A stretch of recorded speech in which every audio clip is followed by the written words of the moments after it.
Nous vous avons invité à venir ici aujourd'hui à la suite d'une réunion entre le comité de soutien à Vincenzo Vecchi et un certain nombre de parlementaires, députés, sénateurs, sénatrices qui ont souhaité cet échange. Et donc un mandat d'arrêt européen a été émis par l'Italie à l'encontre de Vincenzo Vecchi, et la Cour de cassation doit statuer sur cette situation le 11 octobre, mais tout ça vous sera rappelé plus précisément par la suite. Notre inquiétude, elle est à l'égard de Vincenzo Vecchi, mais elle est aussi plus générale, au regard des conséquences que pourrait emporter une mauvaise décision, et au regard des conséquences que pourrait provoquer un arrêt de la Cour de justice de l'Union européenne qui viendrait balayer le principe de double incrimination et mettre en cause potentiellement nos droits fondamentaux dans l'Union européenne, puisque, en l'occurrence, la loi dont il est fait usage pour sa condamnation en Italie est une loi qui s'appelle le Code Rocco, qui date de 1930, c'est-à-dire qui est un des éléments de l'édifice juridique de l'époque mussolinienne. Voilà posé à grands traits les éléments qui nous ont incités à vous solliciter aujourd'hui. Plusieurs tribunes sont parues dans la presse ces derniers temps, de différentes façons, des tribunes d'intellectuels, à l'initiative d'Éric Vuillard, tribunes de parlementaires, tribunes de personnes engagées, de militants, militantes associatives et d'organisations. Et donc nous souhaitions ici prendre notre part et donner une visibilité à cette situation qui nous semble problématique. Vincenzo Vecchi est à Rochefort-en-Terre depuis plus de 10 ans. Il est parfaitement intégré à la société chez nous. D'ailleurs, il y a des personnes qui sont ici qui pourraient en témoigner. C'est quelqu'un qui n'a jamais posé problème. Et donc on vient le chercher au bout de dizaines d'années, plus d'une dizaine d'années, pour pouvoir le condamner à une peine de 12 ans de prison, qui est complètement, si vous voulez, disproportionnée par rapport à ce qu'on est capable de lui reprocher. Et si on commence à condamner les gens à 12 ans de prison pour avoir participé à une manifestation, là on peut légitimement s'inquiéter de nos droits fondamentaux. Et évidemment, pour moi, c'est une attaque directe vis-à-vis des droits de l'homme, vis-à-vis du droit de manifester et de pouvoir dire son opinion. Alors, je remarque que y compris le droit français, parce que ça fait quand même 10 ans que je suis parlementaire, je remarque que petit à petit, l'État cherche de plus en plus à encadrer la possibilité, par exemple, de faire des manifestations. On en a parlé tout à l'heure, mais la possibilité, par exemple, pour un préfet d'interdire quelqu'un de manifester, ça me semble aussi totalement déraisonnable. Donc on voit bien qu'il y a un glissement quelque part vers une société qui est de plus en plus répressive. Et ça se fera toujours au détriment de nos libertés fondamentales. Alors, moi je pensais honnêtement que jamais on ne remettrait Vincenzo Vecchi à la justice italienne. Et je m'aperçois qu'avec la décision de la Cour de justice européenne, ça remet complètement en cause notre architecture habituelle. Et là, ça me paraît très très inquiétant pour la société dans sa globalité. Ce n'est pas le triste vestige d'un ordre politique défunt. Ce n'est pas une loi parmi d'autres, une loi anodine, vénielle, quelconque. Non. L'incrimination pour dévastation et saccage, dont la Cour de cassation française va devoir dire dans une semaine si elle est oui ou non compatible avec notre droit, puisque c'est là le point central de l'affaire, le problème juridique qui se pose. Cette incrimination dont la Cour de cassation va devoir dire si elle est comparable à une incrimination de droit français, si, comme le prétend outrageusement l'avocat général, on pourrait par exemple l'assimiler au vol, et cela pour des madriers que M. Vecchi aurait pris sur un chantier pour les placer au milieu de la route. Cette incrimination dont le gouvernement prétend qu'elle est compatible avec notre droit, puisqu'il appuie ouvertement la remise à l'Italie de M. Vecchi, cette incrimination, dévastation et saccage n'est pas une incrimination vénielle comme le vol.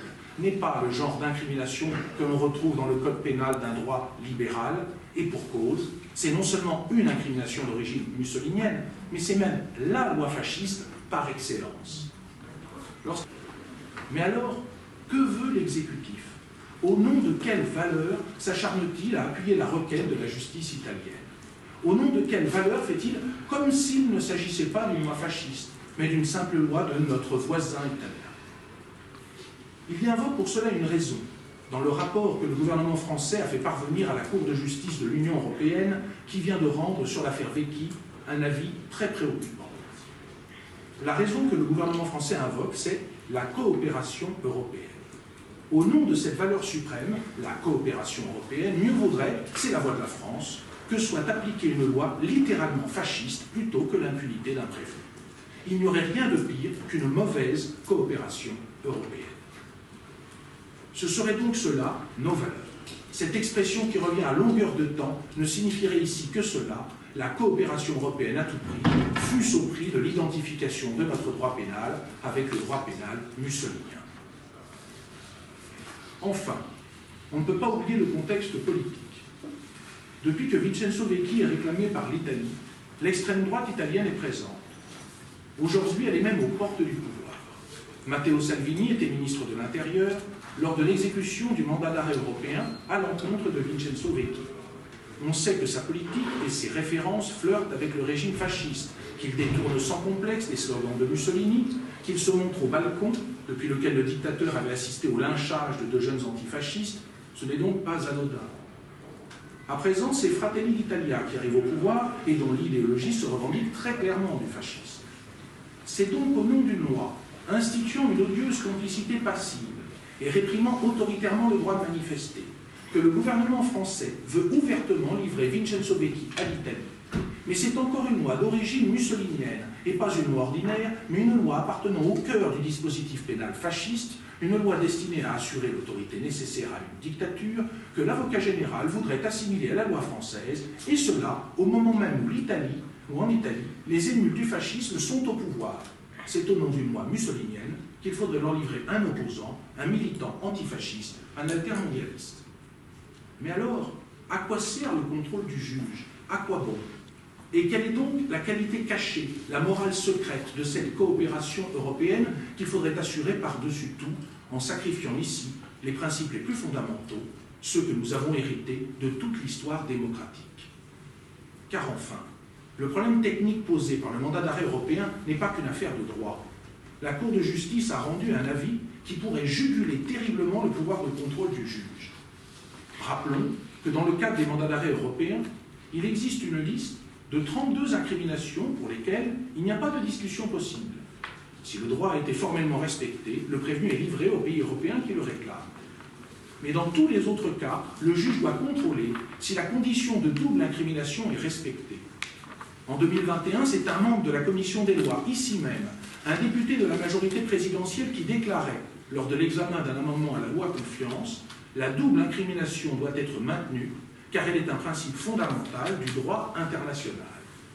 Si c'est un principe fondamental, alors le juge doit pouvoir contrôler dans l'affaire Vecchi si à une loi fasciste correspond une loi française, ce qui ne peut pas être le cas. Si la Cour de cassation acceptait de réduire son contrôle, autrement dit son pouvoir, ce qui pour une institution serait une première assez curieuse, elle ferait du mandat d'arrêt européen une simple formalité.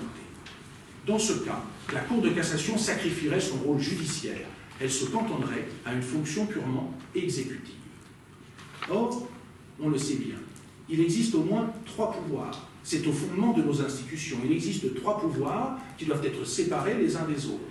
Mais à priver le juge de son moyen de contrôle sur les mandats d'arrêt européens, on le ravale à une fonction exécutive. On en fait le simple exécutant des volontés gouvernementales. Ce serait inquiétant. Car en dernière analyse, le ton général de notre droit vient de la Révolution française, de ses prolongements. Le rapport que nous avons au droit vient d'un moment où les avocats, les juristes, ont joué un rôle de premier plan dans l'émancipation des hommes, dans l'expression des libertés et dans leur défense. Aussi, c'est la Déclaration des droits de l'homme et du citoyen qui constitue le fond idéologique de notre droit. Il ne faut jamais l'oublier. C'est au nom de cette déclaration qu'en dernière analyse, les magistrats doivent juger et interpréter le droit. Je ne vois pas ce que je rajouterais à ce que vous avez dit, sinon que je suis aussi atterré que vous. Je salue le courage que je vois se déployer avec le comité de soutien et toutes les personnes qui ont décidé de s'engager dans cette bataille, les parlementaires qui sont là. Je n'en dirai pas plus, ça me paraît de sinistre augure de voir Mme Meloni arriver au pouvoir en Italie, la patrie de l'humanisme, tout de même, ne l'oublions jamais, et que sa première relation avec la République française, ce soit de recevoir au titre d'une loi de Mussolini quelqu'un qui n'a commis aucun délit qui soit prouvé en Italie, et en tout cas aucun en France. Merci. Ce qui nous réunit ici n'est pas un fait juridique. Pardon, Frédéric Mathieu, je suis député de la première circonscription de l'Isère. Ce qui nous réunit ici n'est pas un fait juridique. C'est d'abord et avant tout un fait politique. Aujourd'hui, on a une décision de la Cour de justice européenne, de l'Union européenne, qui fait prévaloir, on l'a dit, et Régulière l'a rappelé tout à l'heure, un concept flou, d'aucuns pourraient l'appeler d'ailleurs un petit peu fumeux, de bonne coopération. On ne sait pas trop quelle est la consistance ni le périmètre de cette bonne coopération entre pays européens. Et fait prévaloir donc cette bonne coopération au détriment de droits fondamentaux qui eux-mêmes sont d'ailleurs consignés dans la Charte des droits fondamentaux de l'Union européenne, comme par exemple la présomption d'innocence, la proportionnalité entre les peines et les infractions. Ne serait-ce que sur ces deux principes, on a deux droits fondamentaux qui sont ouvertement violés, mis en retrait par la Cour de justice de l'Union européenne, toujours sur le principe de cette bonne coopération. La Cour de justice de l'Union européenne n'a pas simplement tranché en droit, elle a fait un choix politique de fond. Et je précise ça parce qu'on pourrait nous prétexter que, face justement à l'acharnement du parquet général qui aujourd'hui veut à tout prix continuer à poursuivre Vincenzo Vecchi, de dire qu'on se mêle de l'exercice de la justice aujourd'hui. Non, cette décision est politique et donc on se mêle de ce qui nous regarde, à savoir un fait politique avec des conséquences politiques. Ça a été rappelé avec le pouvoir qui vient d'arriver, qui est en train d'arriver en Italie. On peut avoir plein de Vincenzo Vecchi.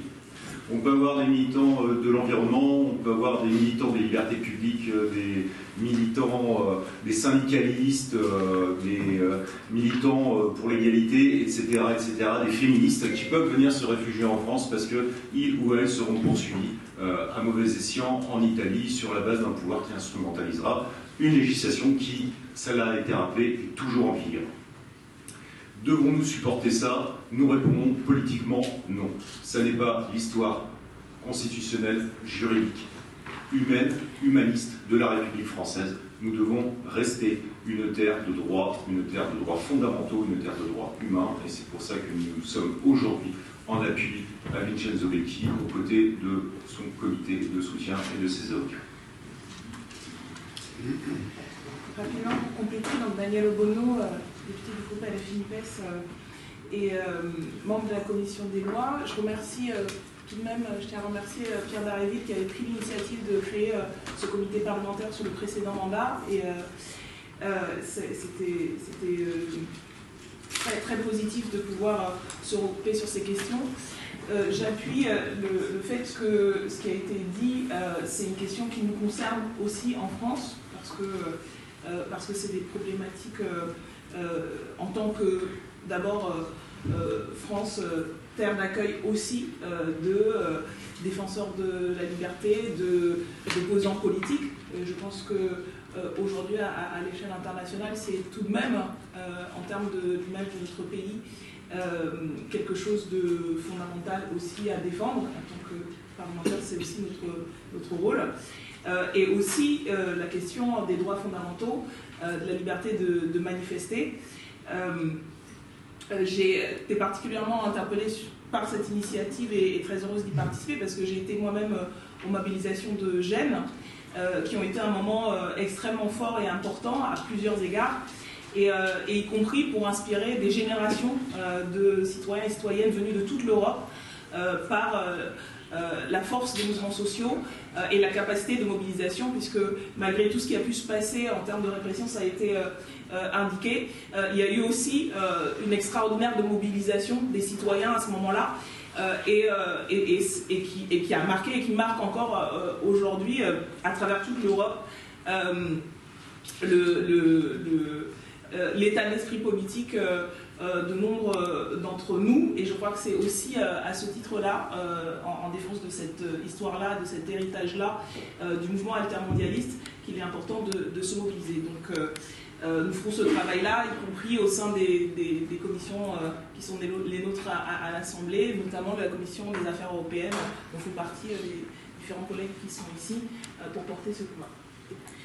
Oui, bah, tout d'abord, je voudrais saluer cette initiative qui permet de mettre en lumière quelque chose dont on parlait peu jusque-là, et que cette question de lumière est une nécessité, on le voit bien.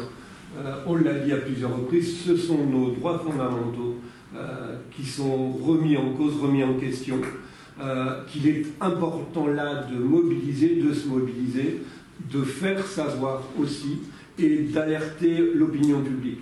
Parce que derrière tout cela, il y a une personne, Vincenzo Vecchi, qui depuis 10 ans, pendant 10 ans, était dans la clandestinité, en travaillant quand même, en ayant une vie hyper compliquée, mais il a vécu sa vie d'un homme libre dans le pays des libertés. Arrivent ces décisions, voilà. Je suis admiratif devant le travail juridique qui est mené. Je crois pouvoir dire que Vincenzo est bien défendu, bien soutenu. Maintenant, on le sait, il y a les limites. Et il se pourrait que malgré tout ça, malgré cette défense, eh bien, soit prononcé le maintien de l'extradition de Vincenzo Vecchi. Pour ma part, donc, sénateur du Morbihan, on l'a dit, il y a une véritable mobilisation importante, bien au-delà des frontières de sa commune, tellement cette personne est estimée et tellement cette cause mérite d'être défendue aujourd'hui.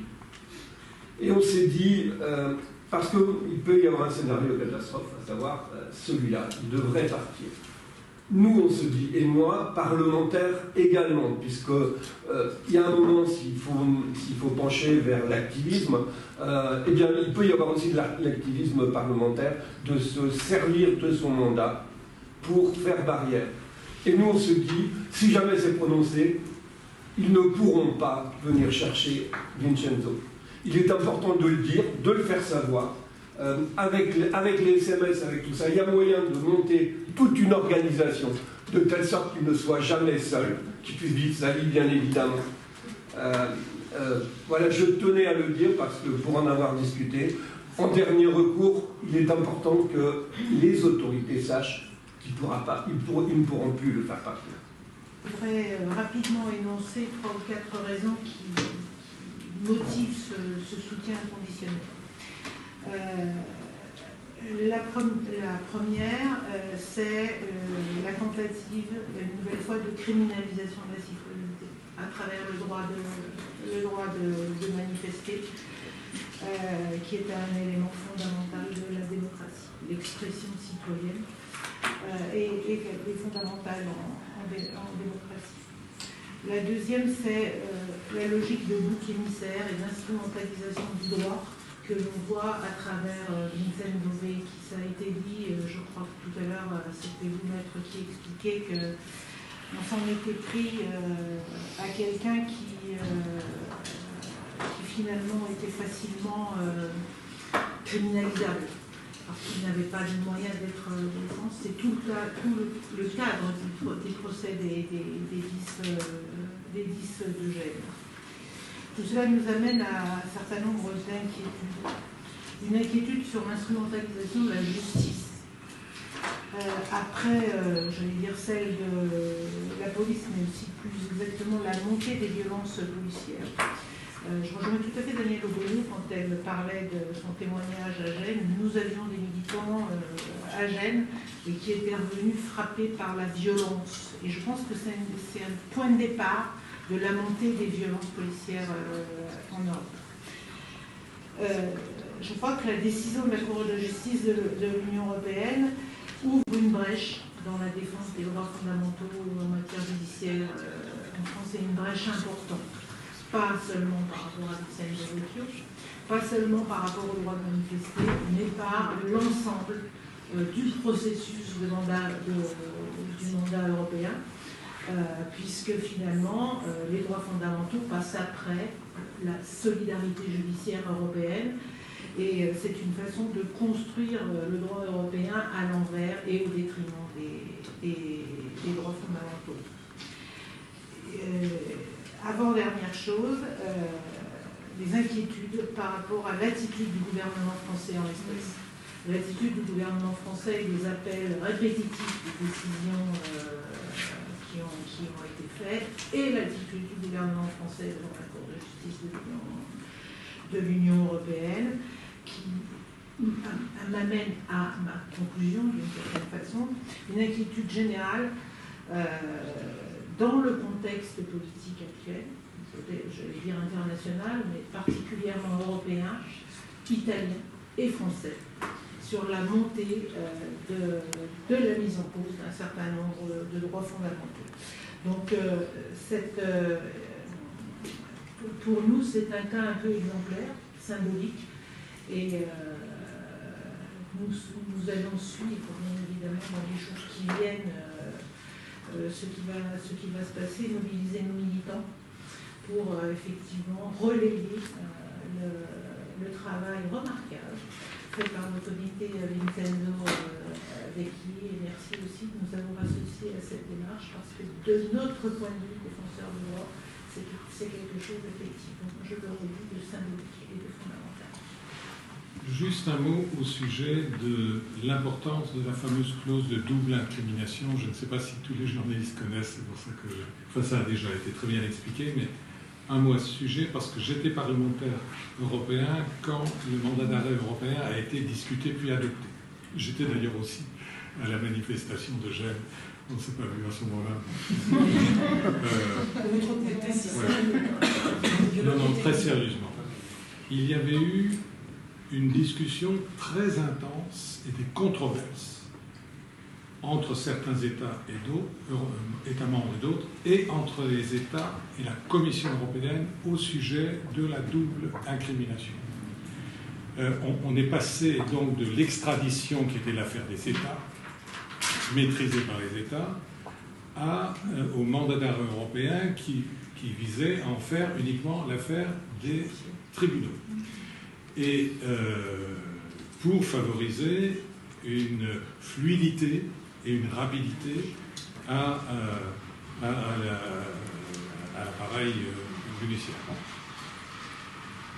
Mais 2002, c'était en 2002, on était dans la foulée du World Trade Center. C'est-à-dire que les arguments essentiels, c'était favoriser la lutte antiterroriste.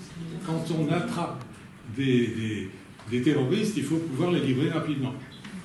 Là-dessus, tout le monde était d'accord. Et la Commission avait à ce moment-là dit, et c'est pour ça qu'il n'y a pas besoin de garder ce qui existait du temps de l'extradition, à savoir la double incrimination. Et il y a eu bataille. Et la bataille a été gagnée par les partisans de la double incrimination. Donc, que par une voie subreptice, en l'occurrence, l'avis de la Cour de justice que les tribunaux sont obligés de suivre, en principe, que par ce biais, on marginalise et finalement on évince ce garde-fou démocratique, je pense que c'est un rejet en tant que tel. Voilà pourquoi il y a la décision du 11, sur laquelle, évidemment, nous nous focalisons, et il y aura, en tout état de cause, une suite à mener pour poser la question, non pas de rejeter la coopération judiciaire européenne, mais de remettre en vigueur réellement ce garde-fou démocratique qu'était la double incrimination. Qu'est la double incrimination? Merci. Oui, les arrêts préjudiciels s'imposent à tous les États membres, et à toutes les autorités, y compris les juridictions. C'est pour ça que nous avons déposé une question prioritaire de constitutionnalité qui sera discutée le 11 octobre. Cette question de prioritaire de constitutionnalité, c'est en quelque sorte un SOS constitutionnel. Nous sommes pris là dans une logique de celle du droit de l'Union européenne, une logique qui a sa dynamique, qui peut avoir sa part de légitimité, mais il y a également une autre légitimité qui doit intervenir en dernier recours, lorsque c'est absolument nécessaire, parce que lorsque c'est l'identité constitutionnelle, les garde-fous constitutionnels qui sont en cause. Et nous pensons que nous sommes dans cette situation ici. Nous pensons que l'enjeu de cette affaire, c'est d'abord évidemment la situation individuelle de Vincenzo Fecchi. C'est également la révolution que suscite la mise en œuvre en France d'une loi mussolinienne, dans le contexte actuel a fortiori. Mais c'est aussi un enjeu qui dépasse à la fois Vincenzo Fecchi et cette loi, parce que ce qui est en train de mettre en place est un mécanisme dans lequel il y aura d'autres lois locaux qui pourront s'appliquer en France, en tout cas qui pourront venir imposer la remise par la France de quelqu'un qui y trouverait refuge, en tout cas qui serait confiant dans nos institutions, en ce que justement elles ne punissent pas des comportements, parce que nous considérons, nous, que cette punition n'est pas nécessaire, parce que les valeurs plus importantes sont en cause. Là, dans le délit de dévastation et pillage, ce qui est en cause, c'est une infraction qui est un péché, non seulement son origine, mais son contenu. C'est que ce qui est sanctionné au point que la peine est entre 8 et 15 ans, voire 20 ans, ce n'est pas de simple participation à des manifestations illicites. Ce n'est pas des cas de dégradation ou de vol. Ce qui est en cause, c'est l'atteinte à l'ordre public pris comme la paix sociale, dans une conception qui était celle de l'époque, où l'État, le corps social, ça ne faisait qu'un. Eh bien, ce n'est pas notre logique. Parce que nous considérons en France que la liberté de manifester doit être garantie, et que lorsque la loi pénale doit s'appliquer à raison d'infractions commises dans des manifestations, c'est à hauteur des intérêts protégés par ces infractions. Et lorsqu'on commet un vol, lorsqu'on commet une dégradation, on y punit pour cela. Mais on n'est pas puni pour avoir uniquement participé de manière indirecte à une manifestation qui aurait dégénéré ou qui serait rentrée dans une voie de la contestation violente. Les Gilets jaunes, à l'Arc de Triomphe, ont été punis pour ceux qui ont été auteurs des dégradations, à sauf erreur, 8 mois de prison avec sursis. Vincenzo, c'est 10 ans d'emprisonnement ferme pour le délit de dévastation et pillage, pour 7 faits reprochés, dont 2 où il n'y a pas de participation individuelle à quelconque infraction au regard de l'offensive, et 5 qui sont un vol d'un madrier sur un chantier, le fait de brûler un pneu, ou de boire une canette à côté d'un magasin qui était dévalisé. Donc, c'est dire que l'enjeu qui est sous-jacent dans cette affaire, c'est quelle construction européenne voulons-nous ? Nous voulons une construction européenne qui, effectivement, aille de l'avant vers un espace de prospérité et de justice. Nous concevons et nous faisons part de notre adhésion à cette idée que, parce que nous sommes européens, nous avons un patrimoine et nous pouvons nous faire confiance. Mais nous ne pouvons pas faire une confiance aveugle. Et c'était précisément l'intention des parlementaires européens que M. Voss a rappelé. C'est qu'ils ont maintenu la double incrimination pour dire nous coopérons de manière absolue et automatique dans certains cas. Pour le reste, nous coopérons sur ce qui est commun. Et le mandat d'arrêt, c'est la fluidité judiciaire, c'est pas l'automaticité. Juste peut-être pour ajouter quelque chose. Tout d'abord, effectivement, les avis de la Cour de justice sont contraignants, mais il y a une bizarrerie de l'architecture juridique européenne, c'est que les avis de la Cour européenne des droits de l'homme, eux, sont seulement consultatifs. Donc vous voyez, il y a, disons, les libertés publiques sont protégées par des avis seulement consultatifs en Europe, et en revanche, tout le reste est contraignant. C'est là quand même une étrangeté qui méritait d'être soulignée. L'autre point, c'est que C'est contraignant, certes, mais il faut tout de même jamais oublier que le droit n'est pas une matière inerte. Le droit est interprétable et les avis peuvent bien être très précis. Ce n'est pas une science. Ça s'interprète. Il y a donc une responsabilité des magistrats qui interpréteront le 11 octobre cet avis de la Cour de justice. Je voudrais, Oui, allez-y, je vous en prie. je voudrais rappeler juste un point, et beaucoup d'entre vous connaissent la situation judiciaire de Vincenzo Vecchi. Rappelons-nous, quand on parle d'acharnement judiciaire, que 2 cours d'appel ont donné raison à Vincenzo Vecchi à sa défense. Ce qui interroge aussi beaucoup dans cette situation, c'est la position du parquet général et donc d'une certaine manière de la voix de l'État. Vincenzo Vecchi à Rennes s'est vu bénéficier de la non-application du mandat d'arrêt pour des questions de procédure et de nullité de la procédure italienne. Vincenzo Vecchi à Angers a gagné de la même manière la Cour d'appel d'Angers, indiquant que la question de la double incrimination devait entraîner sur dévastation et pillage la non-application en France de la condamnation italienne. Systématiquement, à chaque fois, c'est le parquet général qui a inscrit un recours en cassation. Les juges, non pas ont résisté, mais ont appliqué la loi. Donc, ce qui est en cause, c'est aussi autre chose qu'un pouvoir judiciaire, puisque nous pensons que réellement, à chaque fois, au regard de la situation paroxystique de M. Vecchi et du caractère extrêmement choquant de cette procédure, ils ont voulu appliquer la loi et se poser comme garant de la liberté individuelle. Ce ne sont pas leurs décisions qui sont en cause. Bonjour, Maxime Tessier, avocat à Rennes. Je suis l'un des avocats de Vincenzo Vecchi. Pourquoi est-ce qu'on vient vous embêter avec la question de la double incrimination? Pourquoi c'est pas juste un truc de juriste, si vous me permettez l'expression? La double incrimination, c'est à partir de quand j'accepte dans l'Union européenne d'appliquer les lois de mon voisin? Parce que je considère que ce qu'il interdit, c'est aussi ce qui devrait être interdit chez moi. Par la décision de la Cour de justice de l'Union européenne, on considérerait que donc on pourrait appliquer en France, mais pas seulement en France d'ailleurs, sur les autres États de l'Union européenne, une loi mussolinienne, pas seulement parce qu'elle a été adoptée sous Mussolini, mais parce qu'elle en contient la philosophie et les objectifs.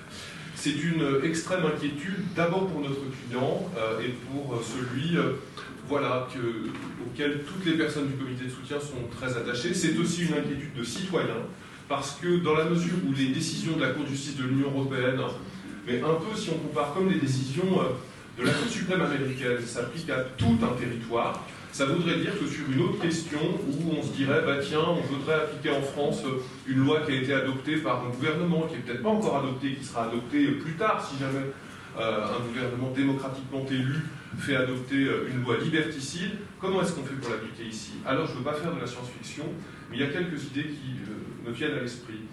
Si un gouvernement européen se mettait à pénaliser l'IVG, est-ce que, à partir du moment où une personne serait condamnée et viendrait trouver refuge chez nous, est-ce qu'on la remettrait à l'État qui la demande pour que cette personne-là soit condamnée?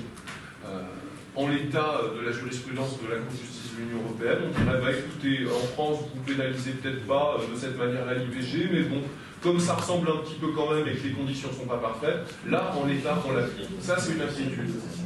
Deuxième chose qui paraît paradoxale, c'est que cette condition de la double incrimination, celle pour laquelle certains voudraient que Vincenzo Vecchi soit rendu à l'Italie pour l'application d'une loi fasciste, c'est celle pour laquelle aussi, à un moment, il a été refusé de juger une personne poursuivie pour crime contre l'humanité en Syrie, personne qui était poursuivie en France. On a dit, écoutez, comme la Syrie n'incrimine pas le crime contre l'humanité, là, il fallait que vraiment ce soit parfait pour qu'on puisse la juger, donc finalement on ne la jugera pas. Cette inquiétude, ce paradoxe, ce sont des questions qui ne concernent pas que notre dossier, qui ne concernent pas que le mandat européen, mais qui concernent absolument tout le monde. C'est une injustice à laquelle il faut mettre fin.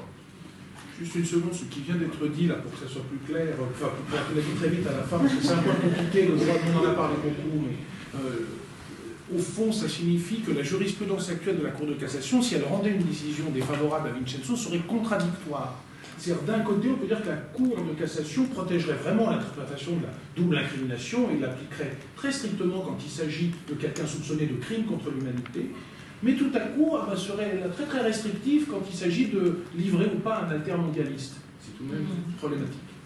Alors, une question au fond. Là, si parmi vous, certains ont une interprétation politique de cet acharnement, parce que, comme ça a été dit par Madame Bono au tout début, les événements de Gênes ont été des événements assez cruciaux pour beaucoup de gens, et c'est assez amusant que spontanément les individus s'y rapportent. Mais j'ai l'impression qu'il y a un truc un petit peu étrange qui se joue là sur la question de l'oubli, c'est-à-dire qu'à la fois il faudrait impérativement oublier Gênes, ce que ça a représenté comme événement et comme irruption en Occident contre le capitalisme, et de l'autre, c'est comme s'il fallait absolument terminer d'enterrer toutes les dernières personnes, vraiment la dernière personne que vous pouvez attraper par le col qui a participé, comme si par contre là, l'Italie refusait absolument d'oublier, ce qui évidemment peut évoquer d'autres histoires italiennes de répression des années 70. Et donc voilà, là, autour de ça se pose une question, j'ai l'impression éminemment politique, s'il y a acharnement, c'est qu'il y a intentionnalité. Et quelle intention vous voyez là-dedans, si vous avez une interprétation, je trouve ça l'enjeu politique, il est évident, et on en a pris conscience dès le premier convoi en cassation. Je crois que c'était le 30 juin que M. Macron, à une conférence de Madrid, a déclaré que les réfugiés italiens devaient être rendus à l'Italie. Et voilà, on y est. C'est-à-dire qu'il y a vraiment une volonté politique de dire on vous rend, quelle que soit la parole d'ailleurs que l'État français avait donnée auparavant, l'État français qui quand même est indivisible et normalement il y avait un pacte au départ, et je crois que Vincenzo Vecchi, même s'il n'est pas du tout assimilé aux brigandistes et aux années 70, eh bien fait partie de cette volonté politique et qu'il fait partie un petit peu du lot. Et donc, il y a eu un accord, il y a une vendetta d'État à l'égard des 10 de Gênes, dont fait partie Vincenzo Vecchi, et on doit, voilà, il y a une espèce de pacte politique, c'est évident, entre la France et l'Italie pour rendre Vincenzo Vecchi, même si lui, son cas est extrêmement différent, et que, en fait, on accepterait, je reprends ce qui a été dit tout à l'heure, on accepterait que pour 2 faits où il est innocent, c'est-à-dire que dévastation et pillage, à son égard, ça a été constitué sur 7 faits. Il y en a 2 où la Cour d'appel d'Angers, approuvée par la Cour de cassation française, a dit il est innocent. Donc, s'il n'y a pas 2 faits et que la peine a été déterminée pour 7, eh bien, ça devient totalement disproportionné et injuste, encore plus que l'ampleur de la peine qui ne correspond absolument pas à la nature des faits. Donc, il y a vraiment un enjeu politique. Et c'est pour ça que nous alertons et que nous alertons sur l'enjeu politique et l'enjeu démocratique aussi, qui va au-delà du cas de Vincenzo Vecchi. Mais bien sûr que c'est politique. Et donc quelqu'un, je ne sais plus, je crois que c'est Madame Obono, avait invité au désistement du parquet général du pourvoi en cassation. Oui, bien sûr, désistez-vous. Désistez-vous parce que lui, il vit depuis 11 ans en France, il travaille, c'est quelqu'un tout à fait simple et qui est très très bien inséré professionnellement. Il a le droit de rester dans notre pays. Bien, merci.